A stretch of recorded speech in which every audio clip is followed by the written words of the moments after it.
Morning students, इस lecture में हम डिस्कस करेंगे पावर्स के बारे में। आईसी इंजन के अंदर जो इंजन जनरेट करता है कितने तरह की पावर जनरेट करता है। तो बेसिकली 3 तरह की होती हैं, ब्रेक पावर, इंडिकेटेड पावर और फ्रिक्शनल पावर। तो ब्रेक पावर क्या होती है, इंडिकेटेड पावर क्या होती है, फ्रिक्शनल पावर क्या होती है, उसके बारे में हम डिस्कस करेंगे। तो इंडिकेटेड पावर इंडिकेटेड पावर वो पावर होती है जो पिस्टन के ऊपर अप्लाई होती है with the help of gases. It is the real pace of the work done by the functioning liquid on the cylinder. तो जो फंक्शनिंग फ्लूइड होता है उसका जो रियल वर्क डन होता है, रियल वर्क डन जो होता है उसको हम जो वो अप्लाई करता है पिस्टन के ऊपर, उसको इंडिकेटेड पावर कहते हैं। फिगर हम देखेंगे अभी, फिगर में जैसे दिखा रखा है, शून्य फिगर में लिखा हुआ है।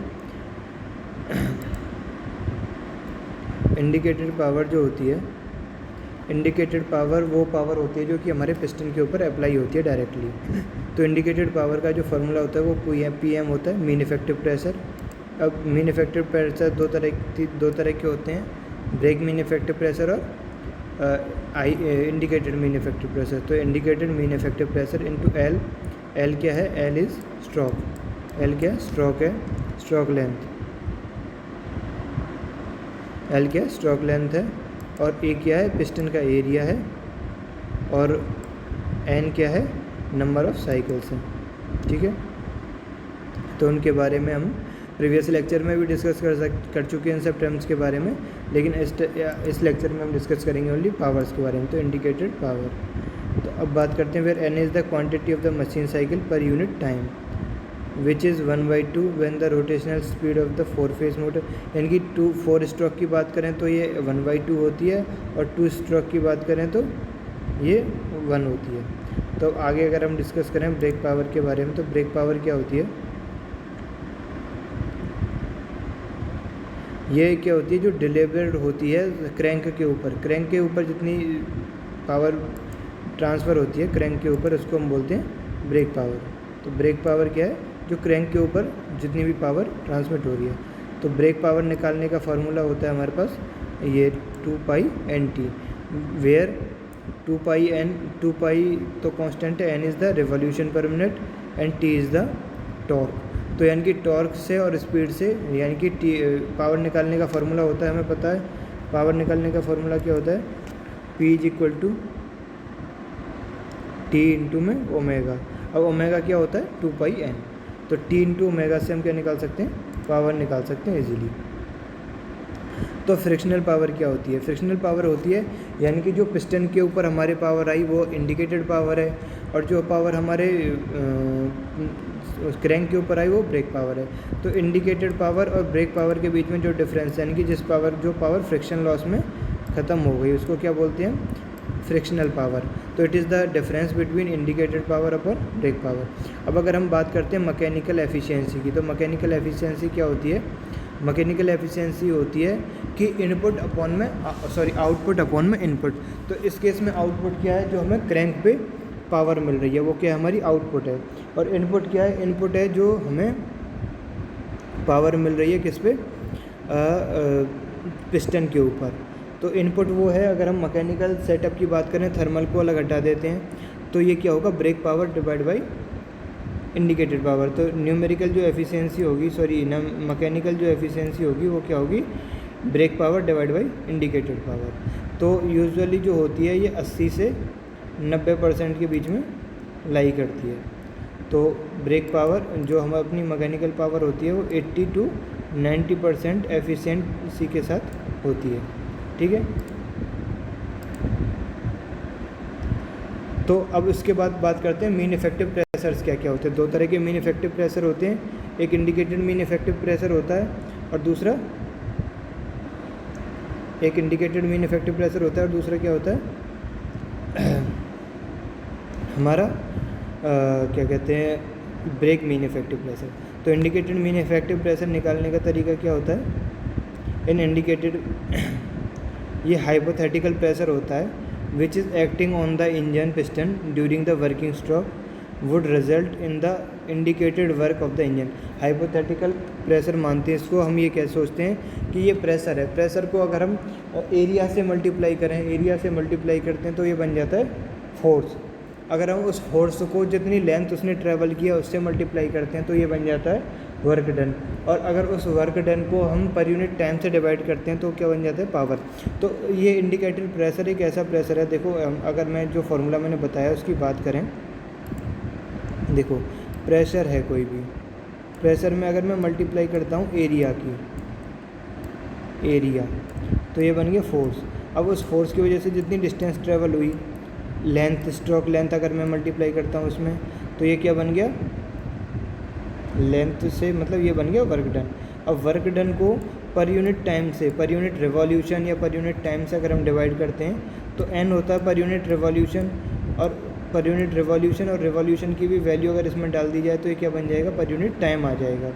तो PLAN के साथ क्या होता है, ये फार्मूला होता है net area of indicated diagram अपने divide by soft value multiply by indicated scale, ये प्रेशर निकालने का फार्मूला है। लेकिन इसके साथ साथ क्या होता है, जो हमने ऊपर फार्मूला पढ़ा था, ऊपर कौन सा फार्मूला पढ़ा था एक बार हम देखते हैं, वो यही PLAN के साथ फार्मूला पढ़ा था, एक बार देख लेते हैं इसको। ये क्या है, IP इंडिकेटर अगर PM है वो मीन इफेक्टिव रिप्रेजेंट कर रहा है, L स्ट्रोक लेंथ है, एक पिस्टन का एरिया, और N क्या हमारी साइकिल है। तो इसके थ्रू हम क्या कर सकते हैं, इस फार्मूले को यूज़ करके हम निकाल सकते हैं। अब इसमें इंजन सिलेंडर को तो वर्क डन क्या होगा per cycle, PI × A × L, where A is the area of the piston, L is the length of the stroke, जो कि हम अभी डिस्कस जिसके बारे में कर रहे थे, लेंथ ऑफ स्ट्रोक के बारे में और एरिया ऑफ पिस्टन, जो कि हमने यहाँ इस फार्मूले में लिखे हैं। अब IP की बात करें, PLAN तो ये तो हो गया हमारा work done into active cycle पर मिनट। तो एक्टिव साइकिल पर मिनट कैसे निकाल सकते हैं, हमारे पास अगर 4 स्ट्रोक है तो N/2 लिखेंगे और 2 स्ट्रोक है तो N लिखेंगे, N/2 IP PLN by N × N/2, ठीक है, N × N फॉर 2 स्ट्रोक। अब बात करते हैं मीन इफेक्टिव प्रेशर कैसे निकालते हैं, ब्रेक मीन इफेक्टिव प्रेशर। तो अब जो ब्रेक पावर आ रही है उसके रेस्पेक्ट में अगर हमें कुछ भी निकालना है तो ब्रेक मीन इफेक्टिव प्रेशर निकालेंगे।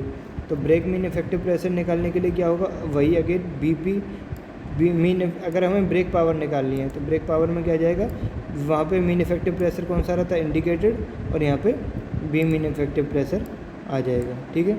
तो इस तरह से निकाल सकते हैं एक्टिव साइकिल पर मिनट, वही फार्मूला है सेम, उसी तरह से हम यहाँ पे मीन इफेक्टिव प्रेशर निकाल सकते हैं।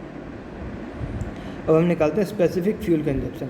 अब अगर हम फ्यूल कंजप्शन की बात करें तो फ्यूल कंजप्शन होता है हमारा कि कितना फ्यूल जा रहा है, यानी कि पर यूनिट टाइम में लगा सकते हैं हम फ्यूल कंजप्शन को। तो पर यूनिट टाइम में mass of fuel divide by time, तो पर यूनिट टाइम में कितना फ्यूल कंजप्शन हो रहा है उसको हम बोलते हैं फ्यूल कंजप्शन। अब स्पेसिफिक क्या है, स्पेसिफिक जब भी हम टर्म यूज़ करते हैं तो कहीं ना कहीं कुछ ना कुछ डिवीज़न में होता है, यानी कि पर यूनिट।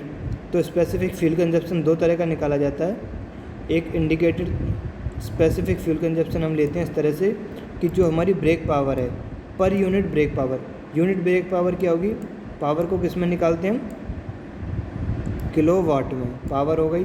अब अगर हम एनर्जी की बात करें तो इसको मल्टीप्लाई करना पड़ेगा टाइम से, तो किलोवाट आवर टाइम लिख सकते हैं। तो अगर हमें स्पेसिफिक निकालनी है तो अब ये टाइम कहाँ से आया है, टाइम आया है मास फ्लो रेट से। तो मास फ्लो रेट हमारा केजी में होगा, मास फ्लो रेट किस में, ये डिवाइड में आएगा, मास फ्लो रेट किस में होगा, केजी में, मास तो केजी में होगा, मास फ्लो रेट केजी पर टाइम यूनिट है, तो टाइम की यूनिट नीचे आ जाएगी। तो स्पेसिफिक फ्यूल कंजप्शन की यूनिट क्या होगी, केजी पर किलोवाट आवर, यानी कि m डॉट हो गया मास पर यूनिट टाइम, और BP क्या हो गई, जितनी हमने पावर, यूनिट पावर बनाने के लिए जितना हम फ्यूल ले रहे हैं in terms of mass, not in terms of heat.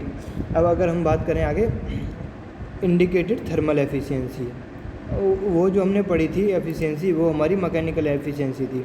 अगर हम थर्मल एफिशिएंसी की बात करते हैं तो थर्मल एफिशिएंसी होगी हमारी, जो हमारी इंडिकेटेड पावर है divide by mass flow rate into में, एक मिनट, इंटू में नेट हीट। नेट हीट जितनी हो रही है ये पर यूनिट मास है, क्यों जो है ये पर यूनिट मास है, और इसमें मास की मल्टीप्लाई कर देंगे तो ये क्या आ जाएगा, इन टर्म्स ऑफ पावर आ जाएगी।